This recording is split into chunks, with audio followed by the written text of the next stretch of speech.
Am,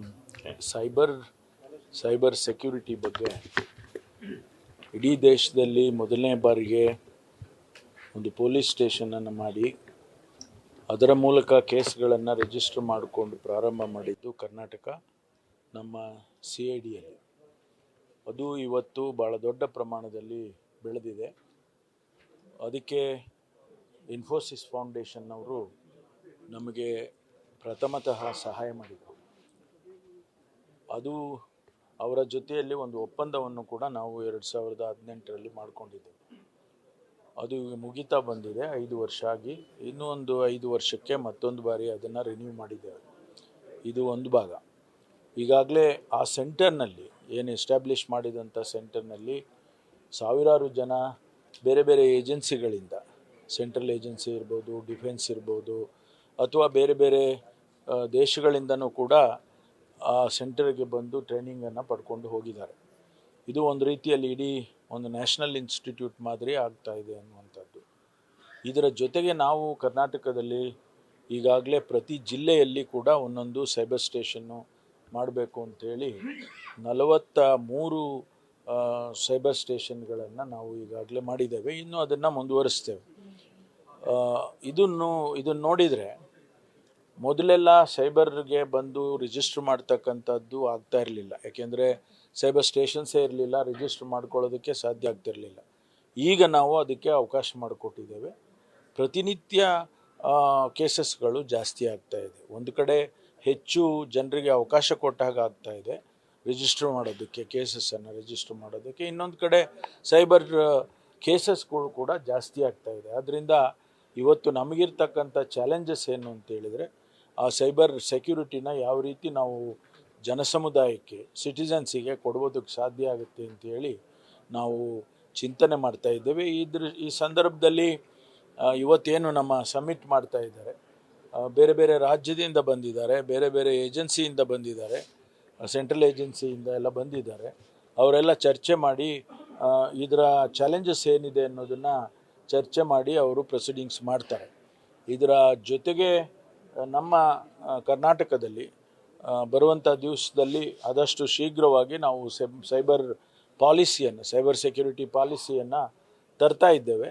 ಇದು ನಿಜಕ್ಕೂ ಕೂಡ ಒಂದು ರೀತಿಯಲ್ಲಿ, ಯಾಕೆಂದರೆ ಬೆಂಗಳೂರು ಕರ್ನಾಟಕ ಅಂತ ಹೇಳಿದರೆ ಹೆಚ್ಚು ಇಲ್ಲಿ IT ಆ್ಯಕ್ಟಿವಿಟಿ ಆಗ್ತಾ ಇರೋದ್ರಿಂದ ಇಲ್ಲಿ ಇದು ಅನುಕೂಲ ಆಗುತ್ತೆ ನಮ್ಮ ಸೈಬರ್ ಪಾಲಿಸಿ ಅಂತ ಹೇಳಿ ನಾನು ಅಂದ್ಕೊಳ್ತೇನೆ. ಕರ್ನಾಟಕ ಸರ್ಕಾರ ಈ ದೃಷ್ಟಿಯಲ್ಲಿ ಒಂದು ಹೆಜ್ಜೆ ಮುಂದೆ ಇದೆ ಅನೇಕ ರಾಜ್ಯಗಳಿಗೆ ಅಂತ ಹೇಳ್ಬೋದು.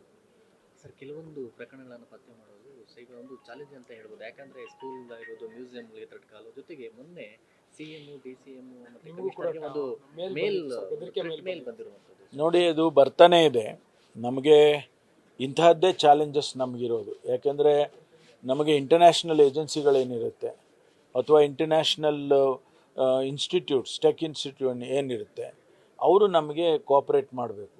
ಈಗ ಉದಾಹರಣೆಗೆ ಗೂಗಲ್ನವರು ಅಥವಾ ಫೇಸ್ಬುಕ್ನವರು ಅಥವಾ ಬೇರೆ ಬೇರೆ ಪ್ಲ್ಯಾಟ್ಫಾರ್ಮ್ಸ್ ಇರ್ತಕ್ಕಂಥವರು ನಮಗೆ ಕೋಆಪ್ರೇಟ್ ಮಾಡಿ ಆರಿಜಿನ್ ಎಲ್ಲಿಂದ ಬರ್ತಾ ಇದೆ ಅಂತ ಹೇಳೋದಕ್ಕೆ ಕಷ್ಟ ಆಗ್ತದೆ. ಈಗ ನಿನ್ನೆ ಬಂದಿರತಕ್ಕಂಥದ್ದು ನಮ್ಗೆ ಗೊತ್ತಿಲ್ಲ, ಎಲ್ಲಿಂದ ಬಂದಿದೆ ಅನ್ನೋದೇ ಗೊತ್ತಿಲ್ಲ. ನಾವು ಊಹೆ ಮಾಡ್ತೀವಿ ಅಷ್ಟೇ. ಹಿಂದೆ 35-40 ಶಾಲೆಗಳಿಗೆ ಇದೇ ರೀತಿ ಮೇಲ್ ಬಂದಿತ್ತು, ಬಾಂಬ್ ಇಡ್ತೇವೆ, ಬ್ಲಾಸ್ಟ್ ಮಾಡ್ತೇವೆ ಹಾಗೆ ಅಂತೇಳಿ. ಇವತ್ತು ಕೂಡ ನಿನ್ನೆ ಮುಖ್ಯಮಂತ್ರಿಗಳಿಗೆ, DCMಗೆ, ನಮಗೆಲ್ಲರಿಗೂ ಕೂಡ ಬಂದಿದೆ. ಅದನ್ನು ವೆರಿಫೈ ಮಾಡ್ತೀವಿ. ಇಂಥದ್ದನ್ನು ನಮಗೆ ಚಾಲೆಂಜಸ್ ಇರ್ತಕ್ಕಂಥದ್ದು. ಸೈಬರ್ ಸೆಕ್ಯೂರಿಟಿ ಅಂತ ಹೇಳಿದ್ರೆ ಈ ರೀತಿ ಚಾಲೆಂಜಸ್ಗಳನ್ನೇ ನಾವು ಭೇದಿಸೋದಕ್ಕೆ ಪ್ರಯತ್ನ ಮಾಡ್ತಕ್ಕಂಥದ್ದು. ಅದು ಇಂಟರ್ನ್ಯಾಷನಲ್ ಇನ್ ನೇಚರ್. ನಾವು ಬರೀ ಬೆಂಗಳೂರಿನಲ್ಲಿ ಅಥವಾ ಕರ್ನಾಟಕದಲ್ಲಿ ಆಗೋದಲ್ಲ, it is international in nature. ಅಲ್ಲ, ಅದನ್ನು ನಾವು ವೆರಿಫೈ ಮಾಡ್ತಾ ಇದ್ದೇವೆ. ನಾವು ಕೇಸ್ ದರ್ಜ್ ಮಾಡಿದ್ದೀವಿ, ಒಂದು ಕೇಸ್ ರಿಜಿಸ್ಟರ್ ಮಾಡ್ಕೊಂಡಿದ್ದೇವೆ ಮತ್ತು ವೆರಿಫೈ ಮಾಡ್ತಾ ಇದ್ದೀವಿ ಎಲ್ಲಿಂದ ಬಂದಿದೆ ಹಾಗೆ ಅಂತೇಳಿ. ಈಗ NIAನವರು ಪಿಕ್ಚರಿಗೆ ಬಂದಿದ್ದಾರೆ. ಅವರು ಇನ್ನೂ ಕೂಡ ನಿನ್ನೆ ಬಂದು ಅವರು ಟೇಕ್ ಓವರ್ ಮಾಡಬೇಕಾಗಿತ್ತು, ಇನ್ನೂ ಮಾಡಿಲ್ಲ. ಬಹುಶಃ ಇವತ್ತು ಬರ್ಬೋದು. NIAನವರು ನಮ್ಮ CCB ಅವರು ಒಟ್ಟಿಗೆ ಜಂಟಿ ಇನ್ವೆಸ್ಟಿಗೇಷನ್ ಮಾಡಬೇಕು ಅಂತ ನಾವು ತಿಳಿಸ್ತಾ ಇದ್ದೇವೆ. ಯಾಕೆಂದರೆ ಹೇಳಿದ್ರೆ ನಮ್ಮವರಿಗಾಗಲೇ ಭಾಳ ಮುಂದೆ ಹೋಗಿದ್ದಾರೆ. ಅನೇಕ ಲೀಡ್ಸು ಕೂಡ ಸಿಕ್ಕಿದೆ. ನಿನ್ನೆನೂ ಕೂಡ ಇನ್ನೂ ಉತ್ತಮವಾದಂಥ ಲೀಡ್ಸ್ಗಳು ಕೂಡ ನಮ್ಮ ಪೊಲೀಸಿಗೆ ಸಿಕ್ಕಿದೆ. ಅದರ ಜೊತೆಯಲ್ಲಿ ಈಗ NIN ಅವರು ಸೇರಿಕೊಂಡಾಗ ಬಹುಶಃ ಇನ್ನೂ ಹೆಚ್ಚಿನ ರೀತಿಯಲ್ಲಿ ಭೇದಿಸೋದಕ್ಕೆ ಸಾಧ್ಯ ಆಗುತ್ತೆ ಅಂತೇಳಿ ನಾನು ಅಂದ್ಕೊಳ್ತೇನೆ. ಆದಷ್ಟು ಶೀಘ್ರವಾಗಿ ಇದನ್ನು ಭೇದಿಸ್ತೇವೆ, ಆ ವಿಶ್ವಾಸ ನನಗಿದೆ. ಮುಂದಿನ ದಿನಗಳಲ್ಲಿ ಈ ರೀತಿಯ ಏನು ಭದ್ರತಾ ವ್ಯವಸ್ಥೆ ವಿಚಾರವಾಗಿರ್ಬೋದು ಮತ್ತು ಅಲರ್ಟ್ನೆಸ್ ಇಲ್ಲ, ನಾವು ಬೆಂಗಳೂರಿನಲ್ಲಿ ಅಷ್ಟೇ ಅಲ್ಲ, ಇಡೀ ಕರ್ನಾಟಕದಲ್ಲಿ ನಾವು ನಮ್ಮ ಪೊಲೀಸ್ ಯಾವಾಗಲೂ ಕೂಡ ಅಲರ್ಟ್ ಆಗಿ ಇದೆ. ಇಂಥ ಸಂದರ್ಭದಲ್ಲಿ ಇನ್ನೂ ಹೆಚ್ಚಿನ ರೀತಿಯಲ್ಲಿ ಅವರಿಗೆ ಟ್ರೈನಿಂಗ್ ಕೊಡ್ತೇವೆ ಮತ್ತು ಅವರಿಗೆ ಅಲರ್ಟ್ ಮಾಡ್ತಕ್ಕಂಥ ಸ್ಪೆಷಲೈಸ್ಡ್ ಪೀಪಲ್ ಪ್ರತಿ ಜಿಲ್ಲೆನಲ್ಲಿ ಆಗ್ತಕ್ಕಂಥ ರೀತಿಯಲ್ಲಿ ಮುಂದಿನ ದಿನಗಳಲ್ಲಿ ಮಾಡ್ತೇವೆ.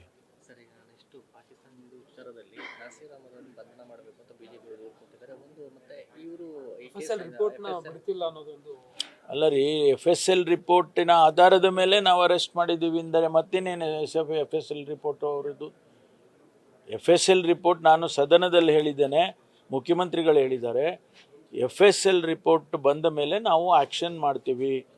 ಒಂದು ವೇಳೆ ಪಾಸಿಟಿವ್ ಬಂದರೆ ಅದಕ್ಕೆ ಆ್ಯಕ್ಟ್ ಮಾಡ್ತೀವಿ, ನೆಗೆಟಿವ್ ಬಂದರೆ ಏನು ಮಾಡಲಿಕ್ಕೆ ಆಗೋದಿಲ್ಲ ಅಂತ ಹೇಳಿ ನಾವು ಸದನದಲ್ಲಿ ಅಶ್ಯೂರೆನ್ಸನ್ನು ಇಡೀ ಕರ್ನಾಟಕದ ಜನತೆಗೆ ಕೊಟ್ಟಿದ್ದೇವೆ. ಅದರ ಪ್ರಕಾರ FSL ರಿಪೋರ್ಟ್ ಬಂತು, ಪಾಸಿಟಿವ್ ಆಗಿದೆ, ಹೌದು ಅವ್ರು ಕೂಗಿರೋದು ಆ ವಾಯ್ಸ್ಗಳು ಬಂದಿದೆ ಅಂತ ಹೇಳಿದ ಮೇಲೆ ನಾವು ಅದನ್ನು ಫೈಂಡ್ ಔಟ್ ಮಾಡಿ ಆ 3 ಜನರನ್ನು ಅರೆಸ್ಟ್ ಮಾಡಿ ಇವತ್ತು ತನಿಖೆ ಮುಂದುವರಿಸ್ತಾ ಇದ್ದೇವೆ. ತನಿಖೆಯಲ್ಲಿ ಏನು ಬರುತ್ತೆ ಅಂತ ನಾನು ಈಗಲೇ ಹೇಳೋಕ್ಕಾಗುತ್ತಾ? ಅವ್ರನ್ನ ಅರೆಸ್ಟ್ ಮಾಡಿ ಇವ್ರನ್ನ ಅರೆಸ್ಟ್ ಮಾಡಿ ಎಲ್ಲರನ್ನೂ ಅರೆಸ್ಟ್ ಮಾಡಿಬಿಟ್ರೆ ಹೆಂಗಾಗ್ತದೆ? ಏನು ಎವಿಡೆನ್ಸ್ಗಳಿಲ್ಲದೆ, ಯಾವುದೇ ರೀತಿಯಲ್ಲಿ ಲಿಂಕ್ ಇಲ್ಲದೆ ಇವ್ರನ್ನ ಎಲ್ಲ ಅರೆಸ್ಟ್ ಮಾಡೋಕ್ಕಾಗೋದಿಲ್ಲ. ಅವ್ರು ಹೇಳ್ತಾರೆ, ವಿರೋಧ ಪಕ್ಷದವ್ರು ಖಂಡಿತವಾಗಿ ಅವ್ರು ಹೇಳೋದಕ್ಕೆ ಅವ್ರಿಗೆ ಹಕ್ಕಿದೆ, ಹೇಳಲಿ. ನ್ಯೂಸ್ ಫಸ್ಟ್ ನಿರ್ಭೀತಿಯಿಂದ ನಿಮ್ಮ ಪರವಾಗಿ.